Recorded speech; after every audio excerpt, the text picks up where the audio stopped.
Nós convidamos nesse momento para compor, junto à secretária, a primeira mesa de trabalho com o tema o uso de indicadores para efetivação do SUAS. O diretor do Departamento de Gestão do Sistema Único de Assistência Social da Secretaria Nacional de Assistência Social do Ministério do Desenvolvimento Social, o senhor Alan Camelo Silva. E assim passamos a palavra ao senhor Alan Camelo Silva, diretor do Departamento de Gestão do Sistema Único de Assistência Social da Secretaria Nacional de Assistência Social do Ministério do Desenvolvimento Social, para coordenar a mesa de trabalho. Boa tarde a todos e a todas aqui presentes. Boa tarde. Bem, o que nós pensamos nessa primeira mesa? A secretária nacional irá fazer uma apresentação com foco no uso de indicadores para a efetivação do âmbito do Sistema Único de Assistência Social. E, ao final da exposição da secretária, nós abriremos para questionamentos, complementações, para complementar o encontro com o debate junto à plateia. Nós temos microfones no auditório, então, ao final, nós iremos conduzir as perguntas levantando a mão. Eu vou anotar o nome da pessoa e nós faremos blocos de 3 perguntas cada para facilitar a resposta. Bem, vou esperar um pouco enquanto a apresentação da secretária vai ser colocada no encontro. Só um momentinho. Marcos, você encontrou o PowerPoint? Se não, encontrou? Tá. Bom, eu queria dizer para vocês que talvez eu frustre, mas eu espero não frustrar. Eu não vou falar propriamente dos indicadores. Se quiserem, nas perguntas, podem fazer perguntas sobre os indicadores.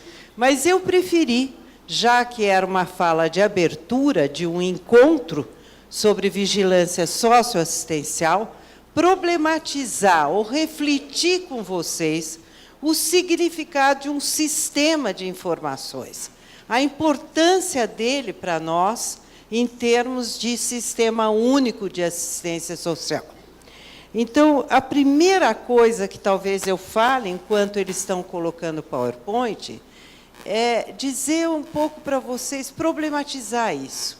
Um sistema de informação não serve só para monitorar e avaliar o desempenho da política.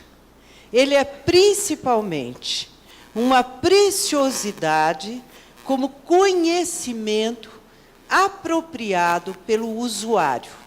Se o usuário não se apropria dessa informação, das informações que eu veiculo, essas informações não se transformam em conhecimento. Não se transformando em conhecimento, ele não ganha para pensar os seus projetos de presente e de futuro. Bom, então, é nesse sentido que eu quero, talvez, fortalecer muito com vocês a importância de um sistema, não pensado só para o monitoramento e avaliação, mas como informações preciosas para os nossos usuários. Conseguiu? Vejam, nós já avançamos muito no nosso país, no Brasil. Nós temos hoje sistemas de informação sobre políticas públicas bastante sofisticados, com enormes detalhes, com uma riqueza de informação muito importante. Nós temos tanto isso na assistência social, que vamos falar sobre isso esses dias, mas também na educação, na saúde, na habitação. E eu acho que é importante conhecer que nós já temos sistemas robustos e mais, que garantem continuidade e, portanto, a possibilidade de uma avaliação longitudinal do percurso e de sucessos ou fracassos ou equívocos que essas políticas têm no seu desempenho. Bom, agora podemos continuar. Então, a primeira coisa que me parece importante situar para vocês é essa questão da gestão da informação. Quer dizer, o significado, inclusive, da informação para uma política pública como a nossa, né? Ele é um processo sistemático de identificação, criação, renovação e aplicação dos conhecimentos estratégicos para uma organização. É a administração de ativos do conhecimento da organização. Quer dizer, hoje a gente fala muito que informação é capital, conhecimento é capital. Então, nós podemos entender que esses ativos da organização, secretarias municipais, estaduais, nacional de assistência social, ela precisa desses ativos para ela progredir e se fortalecer como uma organização responsável por política pública. Quer dizer, a gestão da informação, ela permite à organização saber o que ela sabe, permite à organização falar da sua prática de agregar valor à informação e distribuí-la. Bom, eu queria também repetir para vocês, que eu não vou cansar de falar, que nós precisamos valorizar a informação. Tudo isso que nós estamos... A minha preocupação ao fazer essa fala foi no sentido de mostrar para todos nós que nós precisamos valorizar a informação. E o primeiro passo para valorizar uma informação é registrar essa informação. Muitas vezes, nós, trabalhadores da assistência, resistimos a colocar as informações nos registros. Bom, eu não estou conseguindo ler daqui, acho que o jeito é para ir lá. Bom, vamos lá. Nós pusemos aqui um pouco essa relação. Na realidade, o trabalhador registra um dado. Esse dado se transforma em informação. E essa informação, quando apropriada, ela se transforma em conhecimento. Isso é muito importante a gente falar, porque hoje nós vivemos um período de banalização, um tempo de banalização da informação, que é um oceano de informações que nos invade. Não é assim? Com tanta informação em cima de nós, essa informação não vira conhecimento. Só vira conhecimento quando é apropriada por nós. Quando nós comparamos essa informação com os nossos aprendizados já adquiridos, quando nós religamos essa informação aos aprendizados vividos, ao cotidiano da ação nossa, e, enfim, correlacionamos. Os dados, então, eles não têm vida em si, eles são simples fatos. Os dados só se tornam informações se combinados em uma estrutura compreensiva. Então, quem vê agora o censo SUAS, e acho que vocês vão receber o texto, não é? Vocês vão ver que ele está sistematizado, não é? Ele tem uma estrutura, ou deseja ter uma estrutura compreensiva. Se não tiver, nós precisamos questionar, mexer, para que cada vez mais essa informação ela nos venha numa estrutura compreensiva. Então, a informação torna-se conhecimento quando colocada em um contexto que permita ser usado para fazer previsões. Uma informação é convertida em conhecimento quando o indivíduo consegue ligá-la a outras informações, avaliando-a e entendendo seu significado no interior de um contexto específico. Tá? Bom, quais são os nossos problemas ou questões que se põem quando a gente está falando em informação. Uma é a que eu já disse para vocês, vivemos num oceano de informações, tá? O foco na construção das informações ainda é setorial, e isso é um drama, porque cada vez mais nós fazemos uma gestão complexa. Cada vez mais nós estamos diante de ações que são intersetoriais, ou que implicam ou exigem ações setoriais, intersetoriais. E os nossos bancos de dados, os nossos sistemas de dados são ainda setoriais. Quer dizer, isso é um avanço que nós precisamos ainda atingir, para entender que a gente não para por aqui, né? A construção de dados e informações ainda são top-down, o que significa elas são de cima para baixo. Isso também precisa ser mais equilibrado. Nenhum sistema pode ser só de cima para baixo. Ele tem que vir também de baixo para cima. E isso é outro desafio, conquistar um maior equilíbrio entre cima para baixo e baixo para cima, né? Outro dileminha nosso é a ênfase quantitativa. As nossas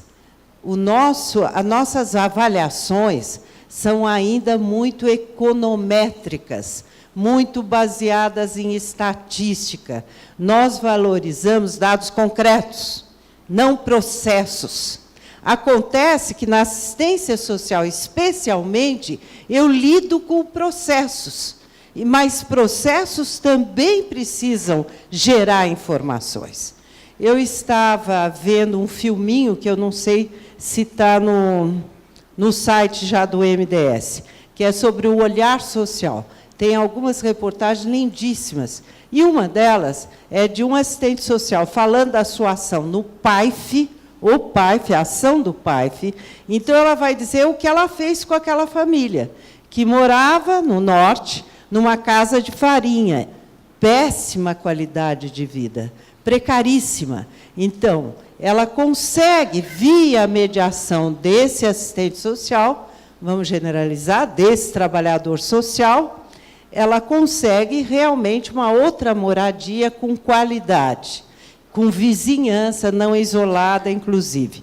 Pois consegue que o marido faça a cirurgia que tanto esperava. Consegue essa família qualificação profissional e emprego. Consegue para essa família escola. Ora, isto são resultados preciosos. Mas, normalmente, nós dizemos, esses resultados não são nossos. Como não são? São resultados de um processo de trabalho com essas famílias.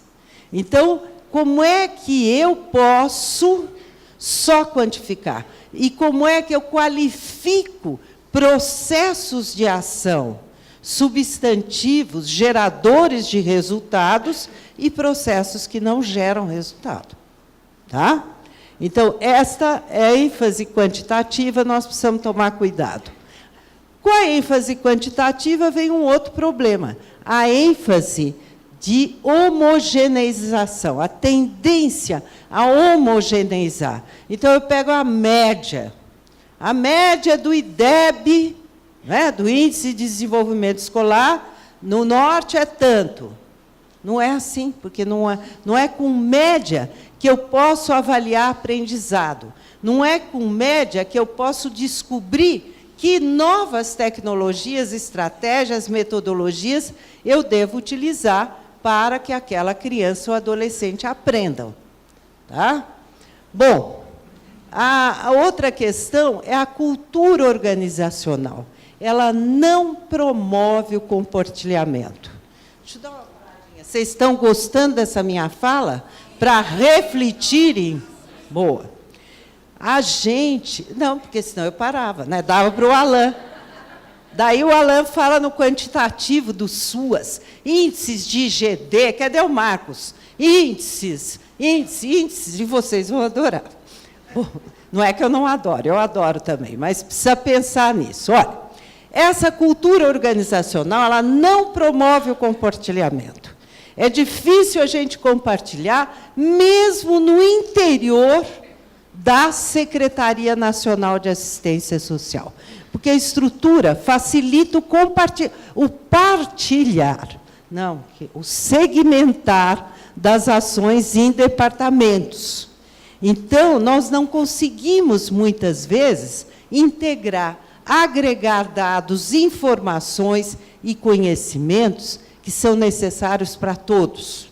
Agora, imagine se eu penso, não só na esfera federal, eu penso na esfera estadual e na esfera municipal. Qual é o nível de compartilhamento que nós temos? Quando é que nós fazemos, com os usuários na ponta, uma discussão sobre dados do SUAS? Não faz. Não tem sentido.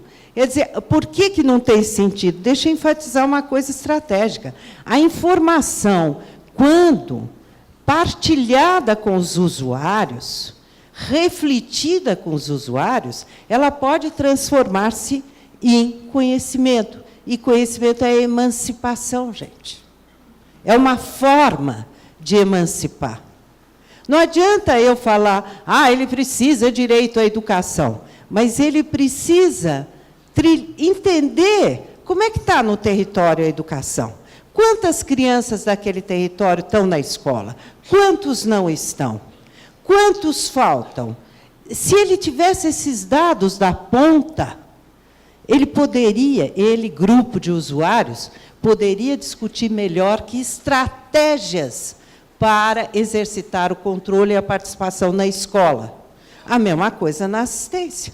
Será que nós partilhamos com eles? Quantas famílias nós atendemos por dia? Quais os problemas que as famílias apresentam no CRAS? Que violações de direito estão mais presentes no CREAS? E o que nós fazemos para mexer nessa violação de direitos? Quantas crianças estão no trabalho infantil? Em que trabalho infantil? De que forma? Quantas horas ela fica no trabalho infantil? Será que eu discuto isso com o usuário? Não, gente. Então, na realidade, eu não partilho com eles, não socializo as informações e não permito que ele avalie comigo, criticamente, o desempenho da política. Tá? Então, isso nós precisamos tomar consciência, não promove o compartilhamento, a nossa cultura organizacional, falta de conhecimento pelo usuário direto do sistema de informação, processos desconexos na produção e uso das informações. Esse eu quero dar mais ênfase. A nossa linguagem institucional e técnica. Nós estamos sempre falando na nossa linguagem técnica e institucional. Eu não ouço a linguagem popular. Eu não dou ouvidos para entender a linguagem da população. Eu não troco com eles porque as nossas linguagens são absolutamente diversas.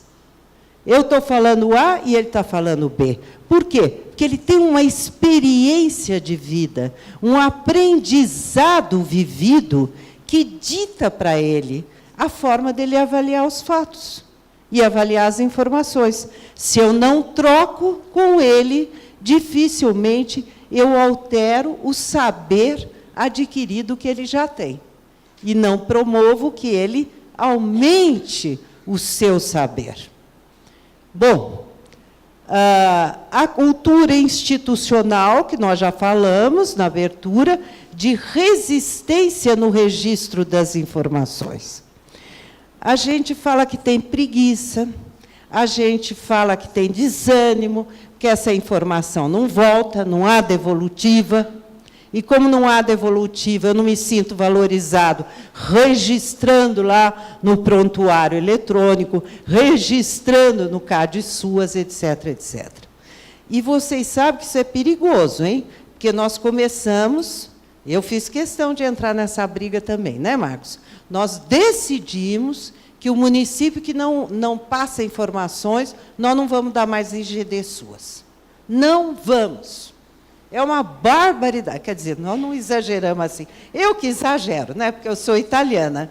Mas, na verdade, eu queria dizer isso mesmo. Não passo mais IGD suas, porque vocês não me passam informações. Onde se viu eu ter municípios que não têm plano de ação, ou municípios que não registram os dados.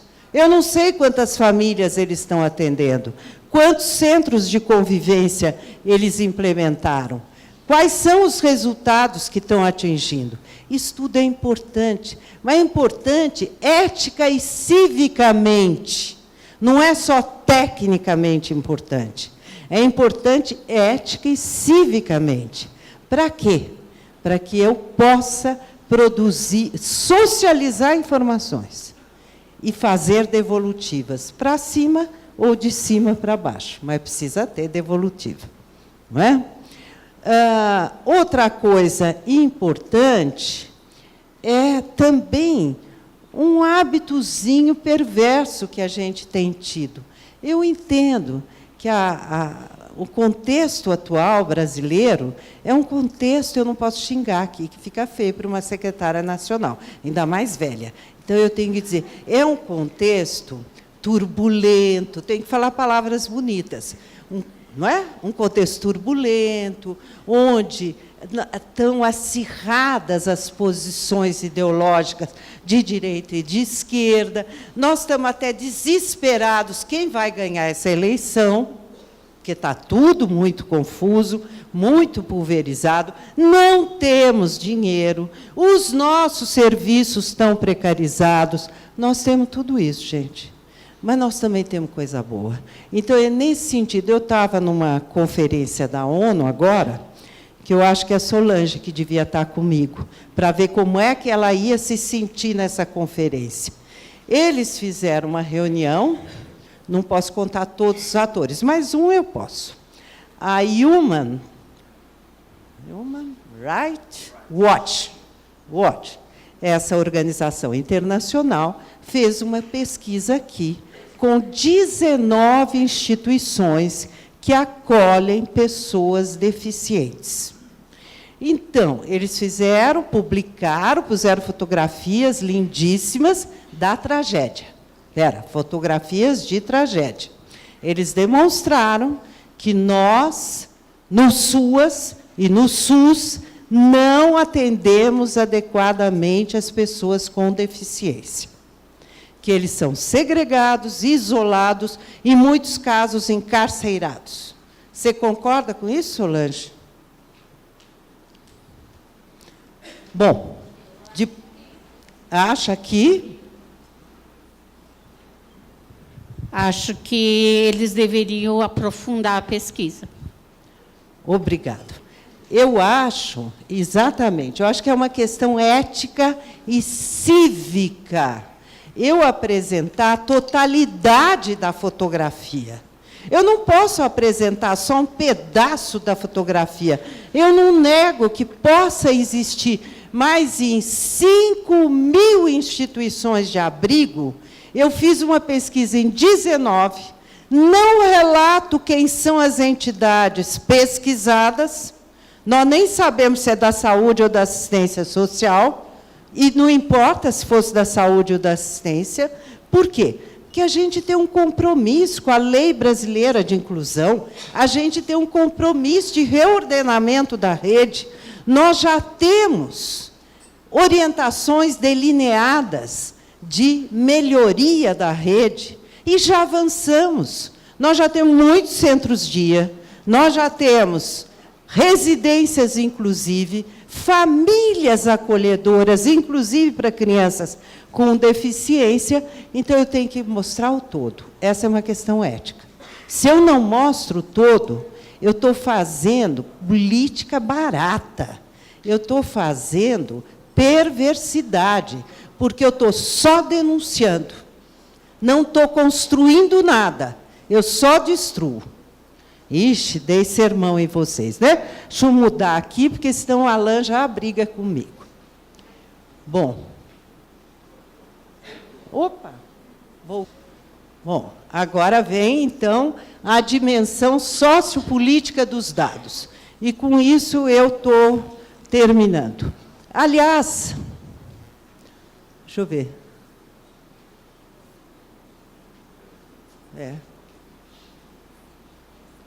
Opa! Eu tenho umas desconexões aqui. Olha, então vamos colocar a dimensão política agora da informação. Dados servem para travar guerra efetiva contra as desigualdades. Então, eu também tenho que saber usar os dados para fortalecer na população o sentido da luta. Por exemplo, eu acho que a gente não fala para eles, e acho que nem vocês sabem de cor, e deve ter Senarc aqui. Não, quem é da Senarc aqui? Não tem ninguém? O Tiago falou que tinha gente da Senarc aqui. Tá bom. Então, tem um dado da Senarc que eu acho muito rico, que eles fizeram um registro, uma informação longitudinal, e observaram que aquelas condicionalidades do Bolsa Família funcionaram. Ou seja, hoje eu tenho, veja se eu estou falando certo, 98% das crianças matriculadas na escola, filhas do Bolsa Família, é isso? Gente, veja que dado glorioso. 98% das crianças do Bolsa Família são matriculadas na escola. É lógico que eu tinha que avançar, eu preciso saber se elas estão aprendendo. Mas, de qualquer maneira, foi um salto, pelo menos para mim, que sou velha. Gente, há 15, 20 anos atrás, nós não tínhamos nem 50% de fato das crianças pobres em escola. Então, isso foi um ganho, eu ter 98% das crianças na escola. Então, eu preciso saber lidar com as informações para também dar um ânimo, porque no Brasil, com tanto desespero que nós vivemos, nós precisamos tirar ânimo de alguma coisa. Principalmente do que fazemos. Bom, outro dado importante, eu vou passar para depois. Então, dados servem, sim, para travar guerra efetiva contra as desigualdades. Criam insumos para o conhecimento da realidade. A vigilância socioassistencial é um grande insumo para eu conhecer o território. E eu não faço nada no CRAS sem relacionar família e território. Se eu não souber engajar o CRAS na vida do território, nas buscas do território, nas reivindicações do território, eu estou fazendo muito pouco. Porque as reivindicações das famílias são iguais, ou quase similares, às reivindicações do território. Bom, fornecem base para que os interessados orientem sua atuação no território. Como é que eu vou fazer uma ação estratégica no território? Só se eu souber lidar bem com essa base de dados. Eles conferem compreensão longitudinal. Eles dão possibilidade de comparação da evolução do desempenho. Estou terminando, viu, Alain? Eles fornecem dimensão multidimensional dos problemas. Por quê? Eu tenho que falar sempre em multidimensionalidade e não só em intersetorialidade. Porque, como a gente diz, o século XXI, nós estamos vivendo problemas complexos. O que é problemas complexos? Problemas que nos dão garantia de que rumo eles vão, que são trazem consigo a incerteza. Então, nesse sentido, eu tenho que ter um olhar multidimensional para realmente intervir nesses problemas. Bom, trilhando um novo caminho, o que eu proponho para vocês como grandes recomendações? Gerar devolutivas. É um compromisso nosso, não só da Secretaria Nacional de Assistência para os estados e municípios, mas para os CRAS lá na ponta, CREA, Centro POPs, fazerem devoluções a seus usuários e comunidades. Também comunidades precisam conhecer a sua realidade. Bom, criar incentivos ao compartilhamento. De alguma forma, eu preciso incentivar os trabalhadores a compartilhar, não é? Dados, etc. Dar significado à informação, inserir intencionalidade pedagógica quando eu estou passando informações para os nossos usuários. Se eu não tiver intencionalidade pedagógica, a informação é fria, não tem sentido, não vale a pena pôr. Compreender que informações podem ter caráter emancipatório. Reverter a lógica dos indicadores que reforçam a falta, os déficits, as vulnerabilidades.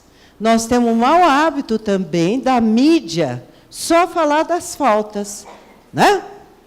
Dos não acessos, disso, daquilo. Nós precisamos dar valor às potências. E, poxa, nós devíamos ser expert em defender potências. Porque nós temos potências no meio da população enormes, gente.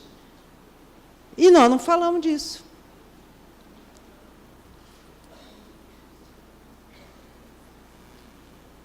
Opa. Mudança de paradigma, portanto.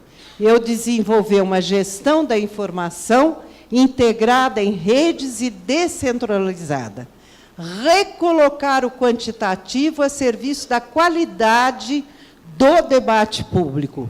Construir os parâmetros da avaliação a partir das consignas sobre o que e para que quantificar. A análise das informações sobre o território real, as informações provêm, isso me parece fundamental também dizer isso, as informações provêm também dos grupos, do território e dos agentes institucionais. Acho que muitos de nós ainda mantemos uma atitude tutelar. Exemplo, eu converso com as famílias beneficiárias do Bolsa Família, explicando a elas como acessarem a escola. Como é que é a escola? Não, eu deveria chamar os diretores de escola para informar as famílias, eles deslocarem e irem numa reunião de famílias que a gente promove, para eles falarem sobre como acessar a escola, como se matricular, etc., etc. Né? Então, é uma coisa que a gente precisa cuidar de não tomar a voz de outros agentes institucionais, muito menos tomar a voz dos grupos populares, e deixar-se guiar pelas necessidades do mundo experimentado. Qual gestão que nós queremos? Interlocutor compreendendo as informações, abrir canais de informações, obter adesão e participação na gestão da informação, construir conhecimentos para gerar mudanças, incentivar a premiação pelo compartilhamento do conhecimento. O Marcos vai fazer um grande prêmio, não é, Marcos? Onde você está? Até o final do encontro, Alain, se organiza para a próxima, 12º Encontro Nacional, ter prêmio para quem compartilhou. Tá? E reter o conhecimento, gerar engajamento. Bom, antes de eu dizer muito obrigado, porque agora é muito obrigado mesmo, só mais um dadinho. Eu fui nesse encontro, que era para pessoas com deficiência, e eu estava olhando um dado nosso. E eu disse, mas que horror. Nós não sabemos usar a informação estrategicamente. Então, cuidado.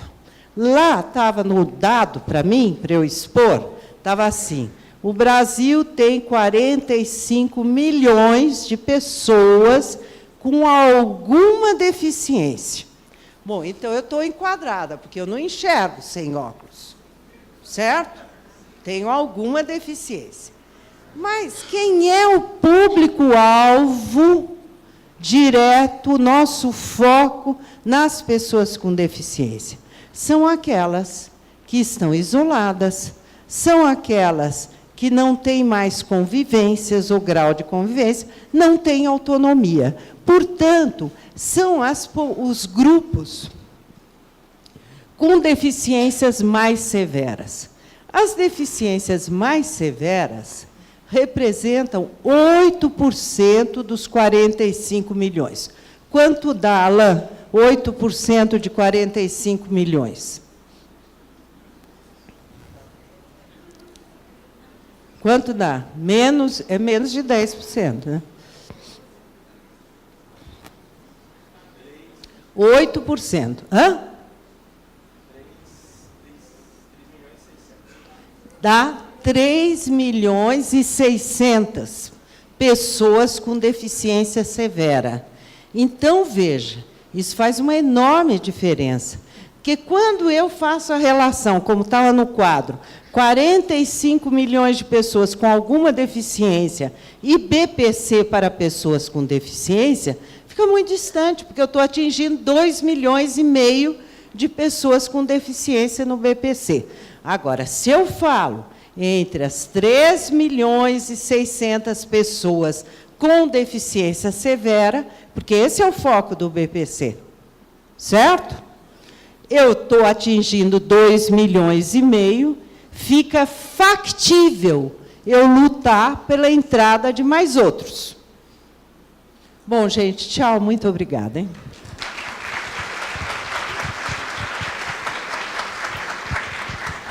Nós agradecemos as contribuições na primeira mesa de trabalho e solicitamos a gentileza de que ocupem os seus lugares na plenária para darmos continuidade aos trabalhos. Vamos para a composição da segunda mesa.